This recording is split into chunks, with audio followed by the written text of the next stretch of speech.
Hello, I am Plastic Kraken, and today we're going to be looking at some rumors that have been doing the rounds, along with some new Blood Angels models, a little something for the Leagues of Votann players, and then also the releases for the Imperial Agents. So let's just jump straight into it. First of all, we have this Codex roadmap, which has been doing the rounds. I think initially some people were of the opinion that this could be legit, especially because you had things like the Thousand Suns Codex appearing there for autumn 2024, which would coincide nicely with the release of Space Marine 2, in which the Thousand Suns feature. And people thought that would be a nice sort of way of tying those releases in together and getting people interested in the wargaming side of things, bringing people across from the video games. Um, but it does look like since this started going around, that it's since been confirmed to be fake. So yeah, it doesn't look like this is true. So if you have seen this, hopefully you've not made too many decisions based on this or anything like that. Um, Personally, I would, I think there's some things on there that if this was true would be quite good, like Leagues of Votann and World Eaters players, for example. Both of those ranges are quite kind of minimal at the moment. They got their sort of initial new releases. Obviously, the World Eaters had a bit of older stuff in there as well. But it would just be nice for both sort of collectors of those armies to get some new stuff. Leagues of Votann obviously had some cool new miniatures added in Kill Team not too long ago. It was probably my favourite Votann model so far. But yeah, I'd love to see these guys get some more stuff and have those players, um, be able to enjoy some new models. And as well, the Imperial Guard being on there as well. It'd be nice if those guys don't have to wait to the very, very end of the edition. Um, Same with the World Eaters as well. Like they were released right at the end of sort of ninth edition. And that codex quickly went out of date as well. So it would be good to see them sooner rather than later as well. But alas, it does seem this is fake. But yeah, we'll move on to the Blood Angel stuff because that's much more exciting in my opinion. So the first part for them was that the rumors were right and that they do have a fancy new box set coming out. Beautiful artwork on this one. And yeah, the rumors from the likes of Valrak were true. So we do know that this has Lamatis in it, Astarath, 10 Assault Intercessors, 10 Jump Assault Intercessors, Brutalis Dreadnought, the Codex supplement with a limited edition cover on there, data cards, and then Blood Angels upgrades and transfers. So yeah, beautiful looking box, and we'll have a little look at some of the bits in there as well. Just quickly talk about those. So obviously you can see there the two new characters. I think certainly they're pretty good looking. As for which one's your favorite or whether you think they're improvement over the originals, I mean that's going to be sort of up to you to decide. But I think one thing that I have seen quite a lot of sentiment about is that these Deaf Company guys don't look as fancy and blinged out as the original sort of models, and I think people are looking at the upgrades through thinking it's a little bit bare bones really in terms of some of the additional bits you can slap on your Deaf Company. So a lot of people I know have been sort of talking about picking up the current kit where they can and getting some of those bits. Personally, I would say that the old Def Company kit, some of them do look a bit busy, shall we say. I've got a lot of detail on there. I think the look here is a bit more in keeping with how Primaris tend to look generally. It's tend to be a bit more sort of clean and less cluttered. But I do think it would have been better for King's Workshop to just include as much as possible on the sprue, let people bling out their guys if they want to, chuck lots of little bits and pieces on them if they want to. You can start with a bare bones model and then add to it. I think that's certainly an option, but yeah, I don't think it's a bad upgrade kit personally. I think there's some nice little bits on there. But I know, sometimes when people have an army for a long time, they're used to certain things, and then you're sort of taking away some of those bits. I can see why they perhaps wouldn't be too happy.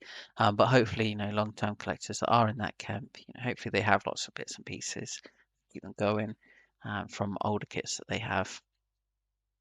But yeah, that's that for now.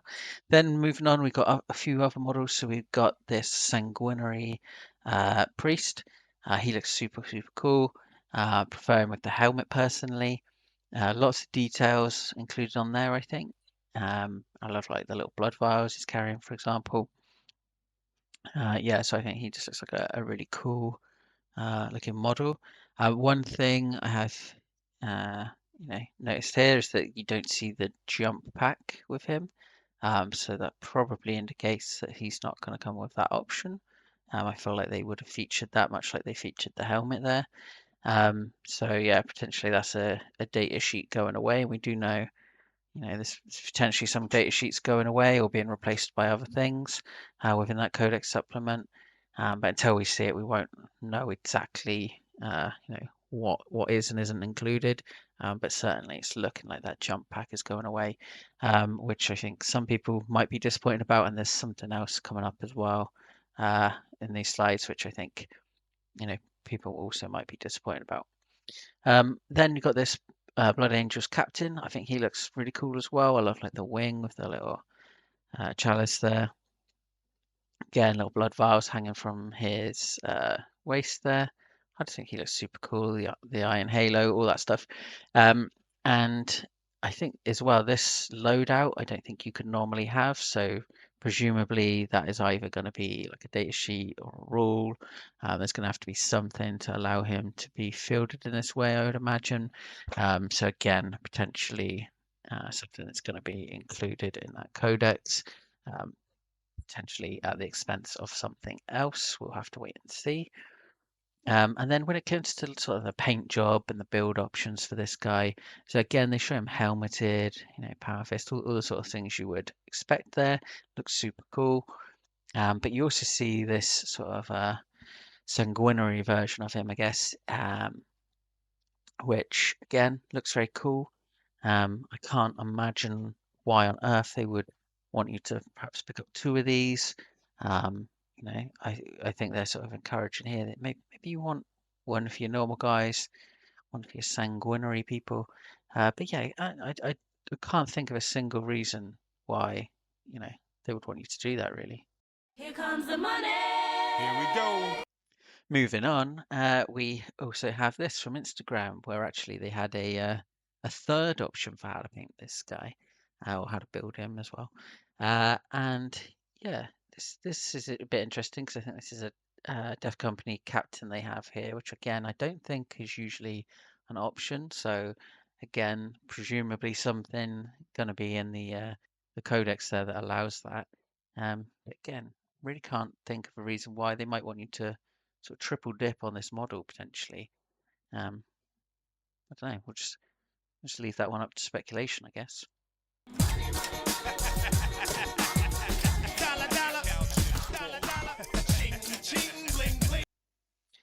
Anyway, we also have had hints within the Warhammer community articles that not all of the new releases will be red or black, and so essentially hinting at new sanguinary guard.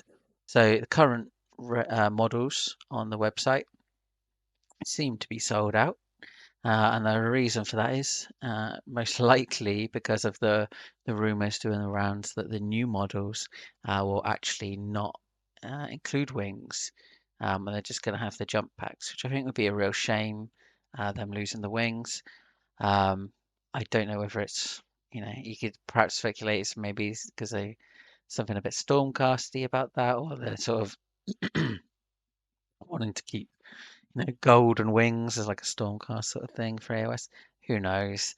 I personally think the wings look cool. I would rather that they kept them. And the other rumor is that there's going to be less models in this, and they're going to move them down to a 3 model unit. Yeah, I don't know why they're they're sort of looking to make this a worse box. But that's kind of the way it seems a little bit.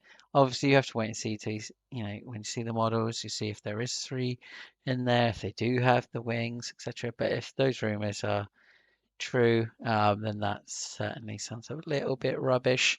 It does seem to be moving in the direction perhaps of the other sort of 3-man units that we see from Games Workshop where they charge you £37 for a box of 3 guys, which that's the current price of these guys, and you get 5. Now, don't get me wrong, yeah, they look kind of derpy, I think, uh, in terms of scale and things like that. Obviously, being firstborn. Like personally, my Space Marine army is like all Primaris, and I don't really want to put firstborn stuff in there. To each their own, though. If that's what you love, more power to you. But yeah, just a bit of a shame to see this go down to 3-man, I think, and yeah, into that sort of price range where the price per model, isn't that great. Moving on to more positive things. So the Leagues of Votan are finally getting themselves a little novel by Gav Thorpe. Looks pretty cool. I'm not a big fan of the font on there. Not that I'm some sort of like font connoisseur, but yeah, it doesn't. I don't know. It just looks a bit cheesy. And then that special edition one. I mean, to me that looks better, but it also gives me Blippy flashbacks as a parent. If you don't know who Blippy is, yeah, don't worry about it. You're better off not knowing, really. But yeah, that's what my immediate thought was when I saw that. Moving on to other things then. So this Saturday, Imperial Agents all goes up for pre-order. So that's going to be like your new codex, your 3 new Battle Force boxes, and this new Combat Patrol. So this Combat Patrol is going to include a Mistoran Priest with Vindictor, and 6 Inquisitorial Agents. You got 2 lots of Vigilant Squad on there as well. So yeah, another option if you don't fancy the big battle forces, you're just looking to get Combat Patrol, or just looking to top up perhaps a bunch of guys you've already got, could be an option for you. I do think there's probably going to be some absolute madmen out there who have the resources and the I don't know, the craziness, I guess, to go out and get all 3 of those Battle Force boxes plus the Combat Patrol, which would just be pretty insane. But yeah, maybe you're listening to this video right now. Maybe someone who's that crazy is listening to this video right now. We'll never know. Yo! You! So thanks for watching. Please do like, comment, and subscribe. I'd love to hear from you down in the comments. Thank you very much and take care. Goodbye.